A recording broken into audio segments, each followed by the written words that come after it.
Hello, and welcome to the Journey of Grief, Becoming Us Without Them. I'm Barbara Field, a licensed marriage and family therapist in Sacramento, California. And I created this channel so that there would be a place where people could access resources, hear the voices of other people grieving, and people who offer services for people in grief. So everyone knows they have a place and that their grief is welcome, and everybody gets to do grief exactly the way they do grief. And so today I've invited three lovely therapists here to talk about holiday grief. And so if you could introduce yourself and tell us a little bit about you, and let's start with Maurice. Well, hello, panel. Barbara, thank you for this opportunity to join this esteemed panel. To David and to Chelsea, welcome. I am a licensed marriage and family therapist and a sports psychologist. Might wonder how those two things go together. Uh, we're all human, so it's through our humanity is how those things fit together. Yeah. And how about you, David?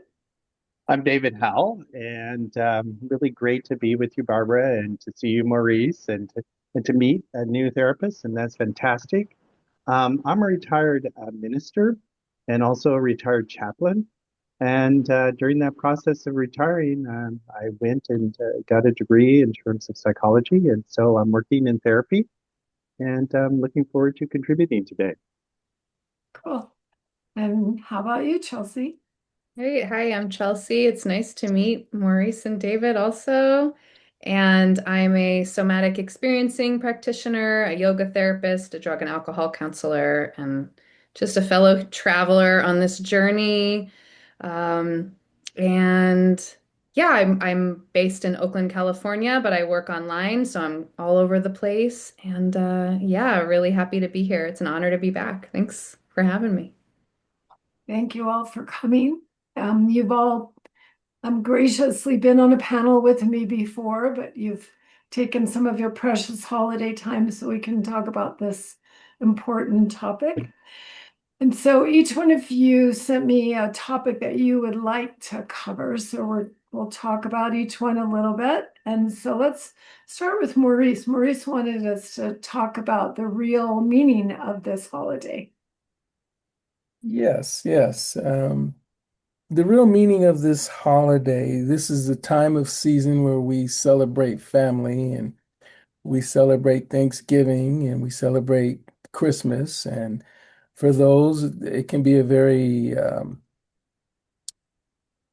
religious experience. Um, one of the I've been thinking about preparation for this podcast, and what came to me was a scripture, a simple scripture, John 15, 10, 11, and 12. And it just spoke to God's commandment of us to love each other as He has loved us. Um, how that gets distorted during this time of season is when we are going through a grief process, when there is significant loss, painful loss. A lot of times that message can get lost. The holidays, this particular holiday season, um, it speaks to family, it speaks to gathering, it speaks to coming together. And when that system has been taken away, a lot of times we as people we're not sure how to process our grief. It's one thing to lose someone, but then to lose them during this time of the season, how do you do that? And I work with clients all the time where it's important that understanding their grief, helping them to process through it, but to also provide them with choices. A lot of times we don't know that we have other choices within our grief process. And what I mean by choices in terms of our thought processes, how then do we make sense of this horrific experience, this horrific incident that has occurred? How do we even make sense of that? So creating choices around those difficult times and experiences can be very helpful during this time of year and especially during their grief process. Yeah, it's really hard, especially if it's like the first time since the loss, doing Yes. these holidays with our person gone. It's just horrible, that empty chair. And, I was very miserable. And so when people would say, "How are you?" I'd want to say, "Do you want me to answer that question? Because it is not going to be good." But I would say, "Oh, I'm doing fine. Getting better all the time."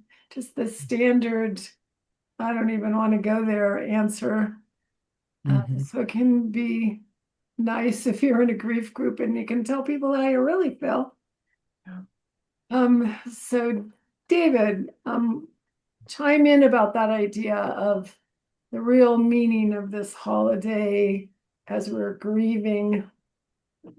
Well, the meaning of this holiday season has changed for me. Actually, you would think having some experience as a minister and as a chaplain, that if something happened during the holidays, that would somewhat prepare a person. It didn't prepare me. My brother died in mid-December, and then a Oh, year later, my mom died on the 24th. And so our really our holidays have changed. And now with Linda's parents, my wife, both of her parents have died, both of my parents have died. And we were just saying the other night that, we're never going to be able to recapture. And so there is a grief with that recapture with those Thanksgivings or Christmas or even like New Year's, those holidays, what we remember and what our brain, and I know Barbara, you're really good about talking about this, about what our brain goes to, Mhm. it doesn't have any grounding anymore. There's nothing, there's no way that we're going to be able to fabricate, even if we pulled out uh, pieces of pottery and platters of our parents, it's not going to be the same. And Mhm. so to move on from that, it's a very difficult thing. Um, I can say that that first Christmas, particularly after my mom died, we were cleaning out her small room, and we pulled ourselves in grief over to Denny's and had a lousy meal. And that was our first Christmas after my mom died. oh, So that process of trying to get on board, very difficult. Um, I am thankful that actually in doing grief groups, and especially during the holidays, it gives you that opportunity, which you all maybe can validate. It gives you the opportunity to do the research on what grief and holidays can do to you. Yeah. And so I've learned a lot from that research, and I've learned a lot from the people in my groups. And again, everyone's journey is different, but that idea of, you know, how do you handle the holidays? Who cooks the turkey? What is the plan? mhm, Can you have an exit plan? And to be in that place of being coming alongside people and say, yes, you can have an exit plan. Yes, it is okay to say no. Mhm. Yes, it is okay to maybe, again, be tentative. It's like, well, I'll try to come, but I might not. yeah, And then the idea that, that it is a tender time and it's going to take time for, which, as I just shared, it's going to take time for you as the person who is living on to develop other memories and other scenarios about the holiday. And that mhm, takes some very positive interweaving as you start to move forward. mhm. Just just very difficult. And also that idea of, and maybe I should turn it over to some people because I'm sure you have some experiences. So I'll turn it over to some to the group, and maybe you can offer some of your moments in terms of Mhm. transitions. So how about you, Chelsea? Like the meaning of this season, the meaning people give it, the meaning you give it, the meaning grieving people give it. Yeah. Thanks so much for what you all have shared so far. So many words popped out to me, including this word meaning, including Maurice, what you said around choice, and David, what you were saying about like options, permission to have the meaning shift and Mhm. change. Yes. Yes. It like that's really what's standing out to me, and also what's standing out to me is how disorienting grief is. It's like everything's turned upside down and sideways, and I don't know which way is up and where's the ground and where am I? And that I think so much of the work of creating the safety that we do as therapists or counselors is sort of giving that permission for Yeah. us to be how we be. And like, we don't have to find our orientation right now. We don't, in an attempt to fix it, make it better, like David was saying, pull out all the china, try to make it just like mom did. It actually can make it more disorienting and more painful. So just to be in the spot Mhm. where Yes. we are Hmm. and to connect to people, places, spaces where, Barbara, as you were saying, we can be lousy. We can just be like, this is lousy to me. Actually, it reminds me when I was early in my own recovery journey, and part of the way I used to deal with stress is through food and sugar and binge eating and all sorts of disordered eating. And I remember when Thanksgiving came Hmm. and I was newly in my trying to be healthy with food, but I was still so disoriented. I called Thanksgiving Thursday for a long time. It wasn't, because there's so much food and it's so triggering. And to be like, this is Thursday. I'm going to take myself to the movies and I'm going to not even think about food today because it's too overstimulating and triggering. So, yeah, I guess to wrap it all up in a bow, we have choice to create our own meaning, our own ritual, and even to say, I don't even want any meaning right now. Like, I just need to be in my pajamas and be on the sofa and Hmm. watch Love Actually today and cry. And that's okay. Chelsea and David and Barbara, do you think that this time of year, people lock themselves in the corners, or they put themselves in boxes that they feel that, well, this is where I'm supposed to be. This is the holiday, or this is tradition. We've always done this in our family. And I think we do ourselves a huge disservice, especially in our grief process, because we tend to not even be authentic in our grief process because it's the holidays. Well, I don't want this traumatic experience to interfere with the holiday, or the fact that it has interfered with the holiday. You want to grieve the holiday disaster, or you want to be angry because things aren't like they used to be. So if we're talking about the grief process during this time of year, we are also cognizant of what the grief process is. The maybe bargaining and well, maybe if I wouldn't have paid more attention to the season, I would have been able to pay more attention to my lost one. Or I may be even in denial about what I'm feeling because this is supposed to be a joyful season, and how dare I grieve over the loss of my animal that just died? Or how dare I grieve over because I lost my job? This is the time where I'm supposed to be thankful. Right. So we place these conditions on ourselves because of the holiday, and we really don't have to do any of those things. Mhm. I think that a lot of people sort of play Thanksgiving or play Christmas their whole lives. My family was a very unhappy family, but we would play Christmas. So we would dress up and there would be this cool meal and everyone would be nice for this one day. And I think people go to family gatherings now, be nice, just be nice. It's just one day. And so there's a lot of lack of authenticity around the holidays in the first place. So if you've been playing Christmas all along and now you are devastated by grief, your capacity to put on the show is toast. Mhm. And so that like Chelsea said, giving yourself permission to say, I'm not playing Christmas. I'm not going anywhere. I'm not doing anything. I'm going to be sad. Mhm.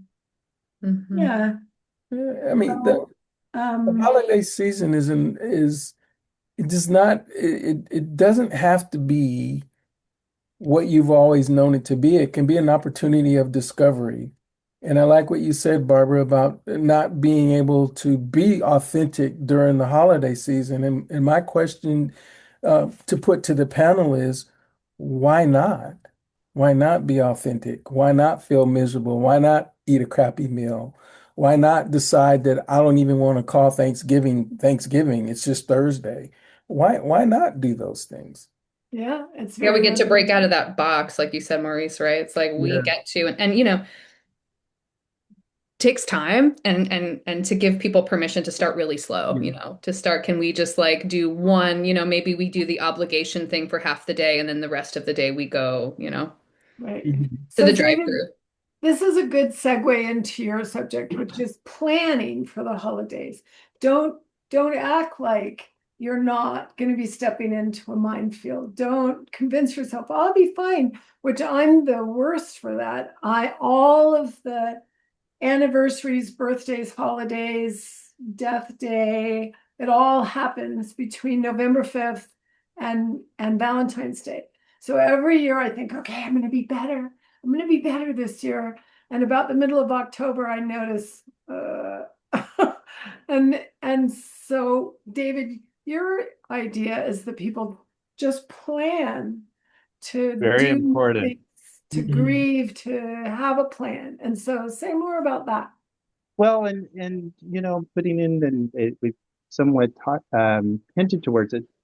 I mean, with grief, you have such brain fog and this expectation that when you think about it, just think how stressful Christmas is or can be. Again, some families are more simple than others, and some Thanksgivings are more simple than others. And that's, there's kind of a wide range, but it is an investment.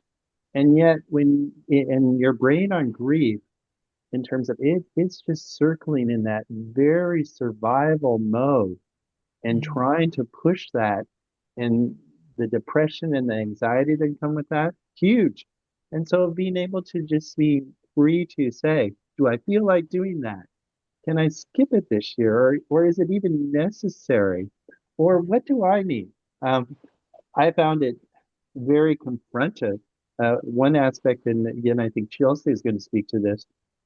One aspect that I found was actually I tried to take care of myself, but being a minister and being a chaplain, um, on two counts, um, they were expecting me, and they did have me do Christmas Eve, even though that was the night that my mom was dying because they couldn't find Mhm. anyone else. Mhm.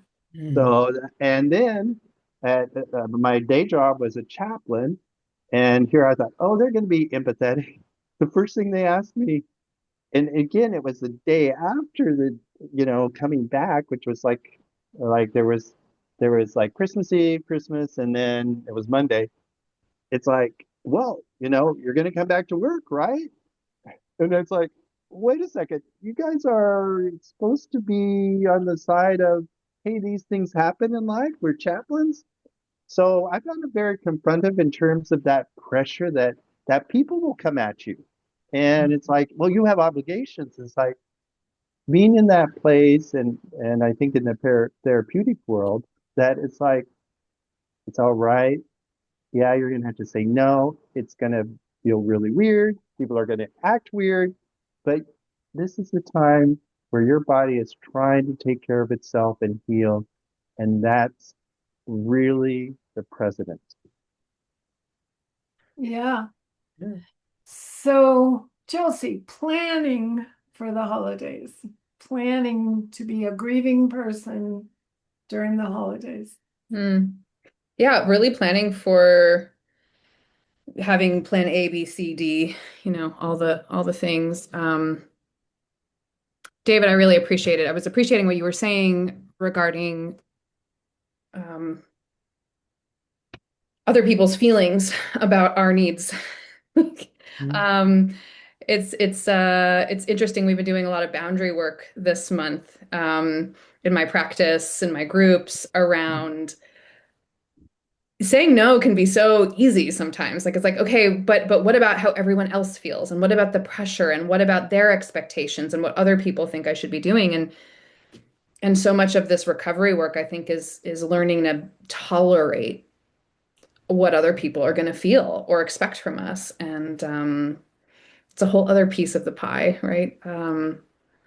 But really specifically when it comes to other people's judgments or societal expectations when it comes to this topic that is very particular to me over the holidays. Um, my birthday is the end of October, so it's all the way through, and the Hanukkah and Christmas and New Year and which is when we are that complex grief of having lost or made the decision to cut ties with or have limited contact to people that are still alive, which is that, we call estrangement, when we've become strangers to the people who we would hope would really, treat us really well and help create safety and connection. And so I really try to coach myself and other people when it comes to planning, whether it's your birthday or the holidays that mean something to you. You get to create your own rituals, I say. You get to really, or again, none. But I always like to tell folks to have a plan for like fun things you want to do, but also if you just want to do nothing and scrap it and just call it a day. Because I think that type of grief is so stigmatized because the holidays are about family and Yes. why isn't your mother coming to this event? Why aren't your sisters calling you? Like it Mhm. it's really we live in a culture that family is everything, and so I think it's really acceptable when you're grieving someone who has passed. And there are rituals around that, and there are permissions given. But when you're grieving a loss of somebody who's still around, most people really struggle to understand that. Mhm. Mhm. Yeah, I guess I'll just pause there, because that's sort of a Well, loaded. I can completely relate to what you're saying, Chelsea, and also to piggyback on what David was saying, what you guys are describing is having boundaries around your environment, having boundaries around your relationships, having the appropriate boundaries that suggest I have value to myself. Yeah. And right now, this is what's important to me. Um, and a lot of times in our grief processes, especially during the holidays, it's tough to know how to grieve. I mean, it's at any time of the year, it's tough to know how to grieve. So when I said earlier about creating choices for your grief, there's no one way to do that. You can elect to participate and be a part of the festivities of the holiday, or you can choose not to be part of it at all. And at the same time, it would be important, though, to be present and understand what your grief is. It's not an opportunity just because you do not want to participate in the holiday activity. It doesn't mean to isolate and dismiss your grief process altogether. What that simply says is you do not have to be held to standards that other people impose on you. Yeah. Yeah. And I wish there was a way to reach newly grieving people and Mhm. say, what's your plan for the holidays? What Hmm. feels good to you? What does your heart want? What seems like it will be nice? And like Chelsea, all of you have sort of said, um, I can tell people I'm going to choose to come to Thanksgiving, but don't expect me to be cheerful and don't give me a bad time if I'm not happy. Mhm. Because if you can have a place where you can just sit and be miserable and people do their lives around you, like C.S. Lewis said, I see them talking among themselves. I just hope they don't talk to me. I like having them around. I just can't engage with them. So if you have people that will let you just be in the room so you can get some of the energy and not be isolating, but not expect you to put on your little party hat. Mhm. Yeah. And I so like having that. those conversations ahead of time and letting them know if people are not okay with me being sad, I will go home. Mhm. Well, and one of the things that you're saying, Barbara, it kind of goes to the next step of encouraging people to somewhat rehearse, you know, and again, you have to do that very gingerly, but that idea of somewhat rehearsing is like, well, I'm going to see Maurice at Thanksgiving. You know, what am I going to say to him, and how is that conversation going to go? And that somewhat helps to somewhat just get a feel of what you need to say to your self-care. Um, I also found that, you know, sometimes it was just starting with the smaller things in terms of moving forward in the process of embracing the new normal. Um, I found a lot of solace and this might be silly, but when you think about it, the Christmas cactus blooms every year around Christmas. That's why we call it. And, you know, that really brings me a lot of pleasure. And we have a couple of them that, you know, even though I might not be feeling so joyful, or some days, you know, in the back of my memory, it's kind of like, oh, I know what happened this year because that neural highway, when those cactus tend to bloom, it's like, you know, there is something about this inner joy that comes in holidays that isn't necessarily something that can be captured in just a box or a gift or a meal. And that, you know, gave me that kind of the hope of making new joys in this season. Mhm. Yeah. And one thing, there are cultures that have traditions around commemorating people certain Hmm. times, like, a week, a month, a year, 6 months. One thing that I've heard people choose to do is they use that holiday when everyone's together and invite people to tell stories about the person that was lost, because it's Right. so awkward for people. They don't know, do you want to talk about him? Do you not want to talk about him? I have this cool story I want to share, but I don't want to upset you. But if you say, hey, would you all mind having a fun story about them? And it helps people laugh. It helps people have shared experiences of their grief and their joy. It takes the weight off of, do we talk about them or not? And the people who do this report to me that it's very healing and very great for everyone. Wonderful. That's wonderful. So, Chelsea, let's move on to your topic. You kind of started us off on that, and that's that estrangement during the holidays, because there's a lot of people who have chosen not to be around their families or certain family members. A drastic example is if there's been abuse with one of the family members and one of the children, and there are families that say, well, you have to go to Thanksgiving, just sit with me. Like, just ignore the fact that that abuser is there, just sit with me. And that's, you know, horrible. So, but there's less drastic reasons why we don't go to the holiday and go find a new family, or we just don't hang out with certain people. So let's talk more about that. Thank you for that. Yeah. It is, it's super complicated. I still find myself wanting to speak really clear, succinct, professional, clinical terms around it. And it is just it's so layered.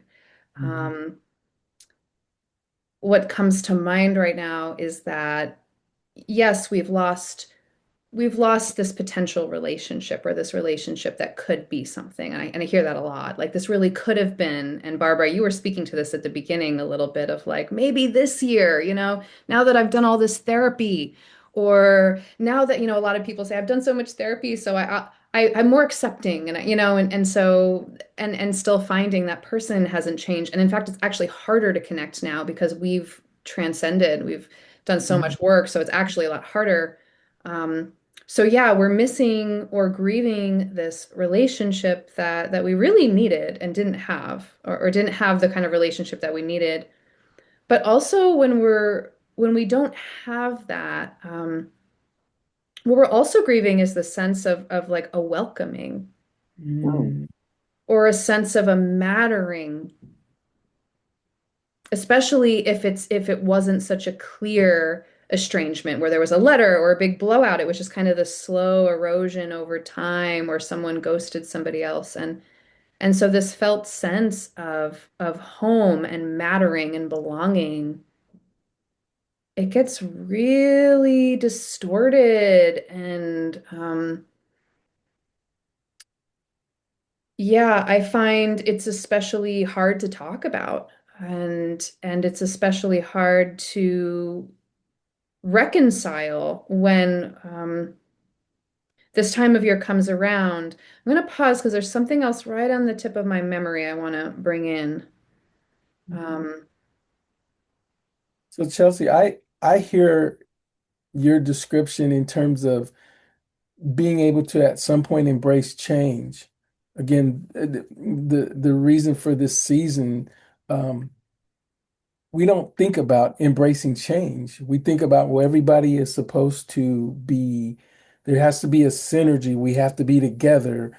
Everybody has to feel the same way. Everything has to, we have to ah, talk alike and be alike. yeah. And that is just not the case. It shouldn't be Well, the case. actually, you helped me remember what I was trying to remember, which is Mhm. that I might be over here really grieving and this is an experience I have and some other people I work with that we really want that sense. I'm going to reach out to my chosen family. I'm going to reach out to my friends. I'm going to make sure I have lots of friends around me this year. But our Mhm. friends are all with their families and they're Mhm. with their loved ones, right? So it can be very lonely. I'll say that. And it can be a time where it's a little harder to find and connect to chosen family. Um, and so, yeah, I think this sense of change is such a process. And I think starting, something that I really find valuable for this sort of experience is to do inner child work, because we're not only, we also carrying around with us this inner child that, really has this idea of a mother or a special Christmas with their sibling. And, so I think there's a lot of that inner little one work and how can I sort of in this moment over time slowly with each passing season become that parent, that loving presence that little one really needed. And so I think part of that change, Maurice, maybe is like starting to grow up, starting to grow into that parent I needed, um starting to let that inner child have permission to feel what they feel. Like, yeah, you are really angry at dad, or you are really sad with your aunt. That those are really sad things, and we're not gonna let anyone else influence you. We're gonna be like, yeah, you get to feel what you feel, so that there's no longer that self-doubt of I shouldn't maybe I should reach out to them, or maybe I was wrong. Maybe they weren't doing such a bad job. So I think this work of like maturing and growing and allowing ourselves to change um, really makes a difference. So I brought up a lot of different pieces. So maybe I'll slow down and see Oh how it's no, this landing for is everybody. it's I think very that's good. well. Yeah, I think it's awesome. Hmm. Um, it sounds like you have a real grasp on your groups that you work with in terms of grief and especially during this season. I'm getting a whole lot of requests for counseling. It usually happens at this time of year where whatever the process or whatever the distress is in a person's life, the holidays seem to heighten those challenges. Um, I've heard some people, colleagues that I've worked with during this holiday season so far already, they have discussed how difficult the season's going to be because things have changed. And the difficulty is in the expectation that it should be the same as it's been in the past. So they have not been able to create the opportunity or create or even consider a different choice in how they get to experience the season. And So, who they get to experience it with. It's very hard to separate yourself from people that are not safe for you, especially if Mhm. you're related to them. And Yes. so when we're back to trying to play Christmas with people that we wouldn't typically spend an hour with, it's very complicated. Hmm. Hmm. Yeah, very complicated. I really appreciate, Chelsea, what you're saying. Hmm. We did have a family abuser in my family, and it just was recently that I kind of figured out why my dad said to stay away from him, because my first cousin, before he died, told me that his daughter was abused by this person. And I could never figure out why my dad said to stay away. But that idea that, there are people that we need to be really cautious with and Hmm. protect ourselves. And often these things um, have occurred at holiday season and during holidays. And to be in that place of understanding ourselves and understanding that, yeah, it's okay to acknowledge and also to start to grow into what this person has done and what they're capable of doing. And for us to be in that place, if we do have to be around them, to be able to know how we're going to navigate that. I'd be interested in hearing a little bit more what you'd have to say about that, Chelsea. Specifically, if we have to spend time with, Yes. it's a good question. I don't tend to do it, so I, I don't have very much experience. I'm pretty much like, no. Um, but I guess I would think maybe David, you've already answered that question around like rehearsing or so much of what I work on with folks in the somatic work is nervous system regulation, which includes Mm-hmm. tracking Mm-hmm. your nervous system. So a lot of us, because of we have to be around that perpetrator, we have to be around that unsafe person, our system is going to start to sense that probably weeks before we were there and start those survival patterns. However it was we function to survive. And a lot of times that's kind of to dissociate where we're not really here, right? Or we lose all agency. We lose that ability to mobilize and do something. So, what I'm working with folks is tracking your nervous system and noticing when I start to shift from being here and present Mm-hmm. in my agency, in my choice and when Hmm. I start floating off, because in the past that's what kept me safe from scary Makes uncle. sense. My Sure. my strategy as a kid was let me leave my body so I don't have to be with this perpetrator. But now it's like, how do I actually stay in myself and start to really bring that agency back? So yeah, I can be like, oh shoot, my phone's ringing. This is my boss. I got to go take this, and we can leave the room and go take a walk. And so, a lot of times we're working with people to just start to build the capacity to notice when you start to lose present moment connection, because then you're kind of toast. Then we kind of can't, Hmm. or when people are, having a fifth glass of wine or a sixth glass of wine, and we're altered and we don't really have that agency. Well, So we're pursuing that. Yeah, and Barbara. a way that losing a significant person, they may have been someone who helped you navigate that. So Hmm. you may have been able to Mm, tolerate going to Thanksgiving or Christmas that's well with said. the funky Hmm. people because you had your bud, and now you're deciding, can I go in that room by myself? Do I want to? Do I have to? Should I? What is it going to be like? And just that realizing how perfectly horrible it is without them. Hmm. Hmm. Mm-hmm.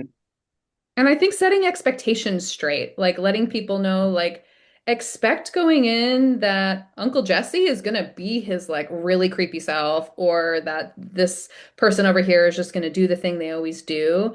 And just like start to work with like not needing to rearrange things and rearrange other people. I see a lot of estranged children going into caretaker modes and into like I'm going to be the life of the party and I'm going to make sure that uncle doesn't go this way and having to keep everybody happy, and so also not having to go into that appeasement mode.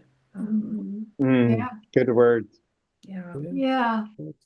So, okay. Thank you so much for taking time out to do this. And at the end of my videos, I always ask everyone their 1 minute wisdom. So what is the one thing that you think is the most important for people to carry out of this meeting if they ignore everything else? Mhm. If they just walk away with this one idea, this one potential solution, this one thing, what would you want it to be? And how about David? How about if you start? What is your 1 minute wisdom?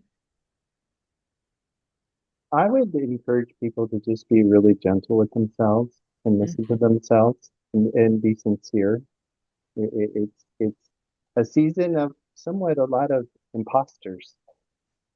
And so I think to move back from that and say, this season I'm going to be who this moment has made me.